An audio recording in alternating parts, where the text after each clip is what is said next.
मुंबईतील 26/11च्या हल्ल्यात शहीद झालेले जवान आणि पोलीस यांना नगर शहरातील हुतात्मा स्मारक येथे लायन्स क्लब तसेच घर घर लंगर सेवा आणि मराठी पत्रकार परिषदेच्या वतीने श्रद्धांजली अर्पण करीत अभिवादन करण्यात आले।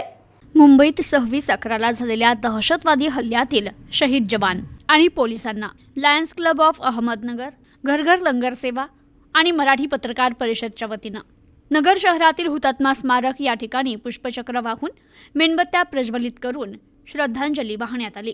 या अभिवादन कार्यक्रमाप्रसंगी लायन्स क्लबचे माजी अध्यक्ष धनंजय भंडारे, घर घर लंगर सेवेचे हरजित सिंह वधवा, मराठी पत्रकार परिषदेचे राज्य कोषाध्यक्ष मनसूरभाई शेख, पत्रकार अधिस्वीकृती समिती नाशिक विभागाचे सदस्य विजय सिंह होलम, डॉक्टर संजय असनानी, कैलाश नवलानी, पैलवान नाना डोंगरे, सुनील छाजेड, प्रशांत मुनोत, दिलीप कुलकर्णी, आशा पालवे, गौरी दुमाने, संदीप कुलकर्णी, अलकनंदा पालवे आदी उपस्थित होते।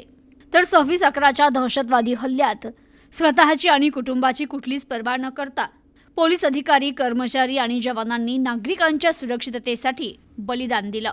शहीदांनी दिलेल्या बलिदानाच्या स्मृतींना उजाळा देऊन अभिवादन करण्यात आलं। यावेळी उपस्थितांनी भारत माता की जय, वंदे मातरमच्या दिलेल्या घोषणांनी परिसर दणाणून गेला होता। Bureau report, news today 24, Ahmednagar.